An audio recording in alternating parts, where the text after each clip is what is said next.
So let's learn about what's new in the HathiTrust Research Center, which helps analyze these materials from our friend Robert McDonald.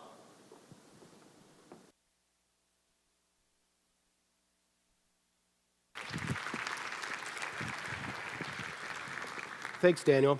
I'm glad to be here today, and just for your edification, if you haven't been up here, this is a giant human chessboard. My name is Robert McDonald, and I'm with the IU Libraries as well as with the Data to Insight Center, which is part of the Pervasive Technology Institute. And I'm going to talk just a little bit, very briefly today, about how you can mine over 14 million volumes to find out what's in there within the HathiTrust Digital Library. We're doing this through the HathiTrust Research Center, which is a joint project between the HathiTrust based at the University of Michigan, of course, Indiana University here with the libraries, UITS, and the Vice Provost for Research, and at the University of Illinois with their Vice Chancellor of Research and their School of Information Sciences. All right, so if you don't know about the HathiTrust, Daniel just gave you a little brief intro to some of the things being done with it here. At this point in time, this was based on the Google Books project, and lots of libraries came together, including the Big Ten Academic Alliance libraries, to create this repository of content coming out of the Google Books project. And the idea of the project was first pitched to the founders of Google, was to have basically a full-text content digital library of a library like the University of Michigan's. Well, that's easier said than done. They had to take many, many, many libraries and pull that content together in order to build it. But at this point, we've got 14.7 million volumes, 5.1 plus billion pages. 50% of the volumes are in English. There's materials from the 15th century forward. There's a 20th century concentration, mainly because that's when research libraries started acquiring lots and lots of information. 70% of the content, though, is in copyright, or it's undetermined. About 30% of it's open. Now, what you're seeing here is the standard HathiTrust one-to-one, what I call interface, and that is one person looking at one book at a time, whether it's the open public domain stuff or it's some of the stuff that IU owns, and you're authenticated through IP addressing here at IU. But what we're doing with the HathiTrust Research Center is what I call one-to-many. And some scholars call this distant reading. And in fact, we're lucky that this year in the Patent Lecture Series, one of the scholars, Franco Moretti from Stanford, who kind of invented that concept of distant reading, will be on our campus for an extended length of time. And that's exactly what we're doing here with our large-scale text analysis of the HathiTrust content using the HathiTrust Research Center tools. We've been developing this as a collaborative project since late '09. And in the last 2 years, this is where we've really brought forth a set of tools that we believe to be useful for this type of research. And what's so important about this is that it lets researchers like Colin Allen here at IU, like Ted Underwood at the University of Illinois, and I can keep going on and on because we've got now getting close to 20, 25 active researchers doing projects like this. They're mapping their research questions across the full breadth of the HathiTrust Digital Library with this distant reading concept using the tools that we have available. So I'm going to give you just a little bit of where we fit into the larger ecosystem of the HathiTrust. We have what we call the gather, analyze, produce kind of segment. And that means that if I'm a researcher, and just to bring up one concept there, and I wanted to say map Thomas Jefferson's private library across the breadth of those 14 million volumes, I could do that using some of the tools that we've developed in the Research Center.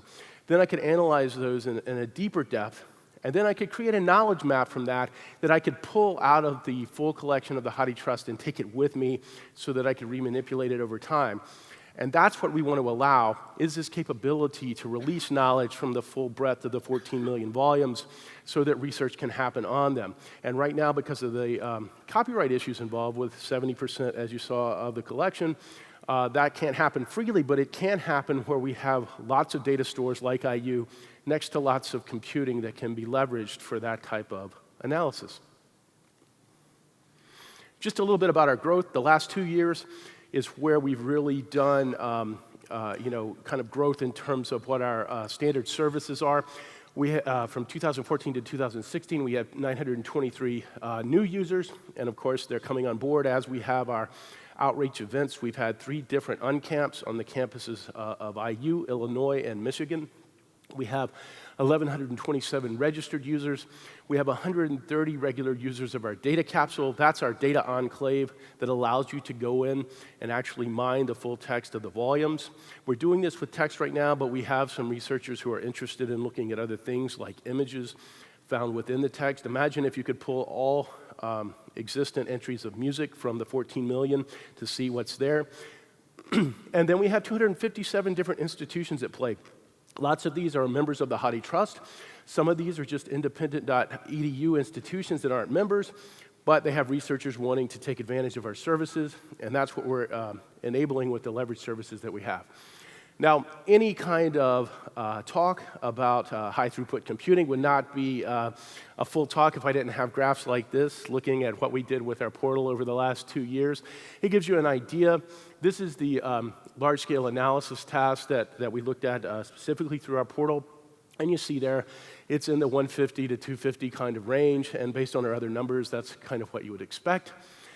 The other interesting component of what we've done with this is looking at challenge grants or mini grants to kind of spur ideas in mapping those research questions to the full depth of the 14 million volumes.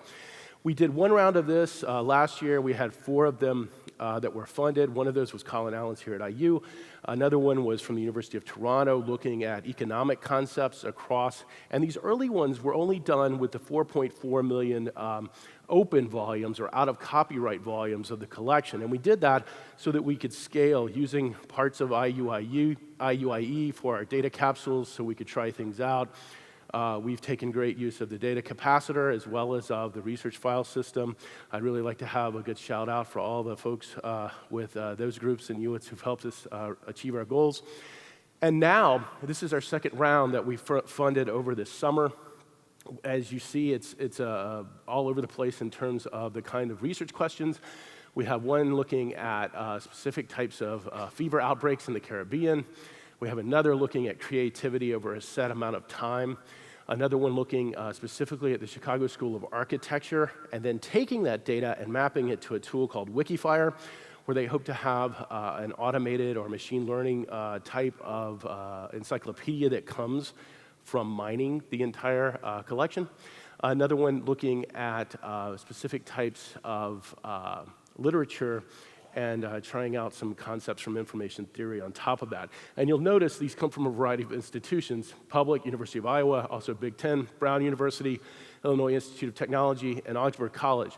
So you have these researchers all over the place from those 257 institutions with different types of research questions doing different types of things.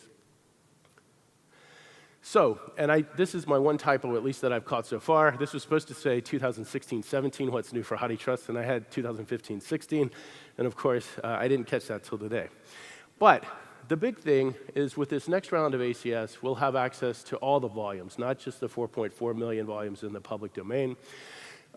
We'll have a next round of ACS call for mini grant, challenge grants in the late fall. We also will have integration of our Bookworm tool, and if you haven't seen this, I'll show you the URL for it. If you've heard of the Google Ngram Viewer, that's what Bookworm is. We got an NEH grant with the University of Illinois and some other partners to adapt that to the HathiTrust Research Center content, and we've tested it with the 4.4 million volumes. We're scaling that to the 14.7 now million volumes, and that changed since, so I found a second error today in my talk. And then we're also expanding our extracted feature set. Our feature set is one way of opening up the data where you're not giving the scholar the complete text, but you're giving them enough about the text that they can take that into their own compute facilities to do their research, or they can subset that looking at specific time frames in literature. That will be coming in mid to late fall as well in terms of the extracted feature set. And that's where we're seeing some of the most use so far, because once we're able to free that information in ways that comply with copyright, we're able to allow more researchers access to the information.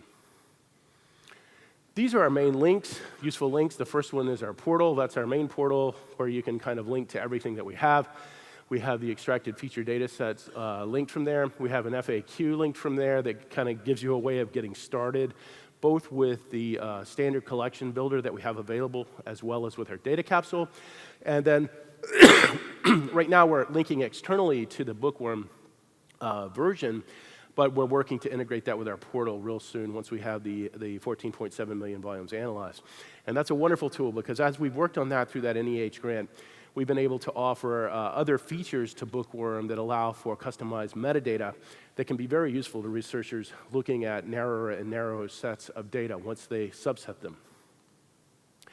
I'd like to thank our teams, both at Indiana and at Illinois.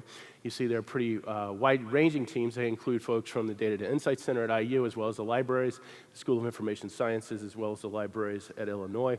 And as I mentioned before, the teams in research technologies, both for storage and for the data capacitor, who've helped us both with syncing the collection and actually getting the physical digital copy here at IU so that we can mine it, but also in working with us long-term for our production services, which have basically been based on the research file system as well as on IUIE virtual machines up to this point.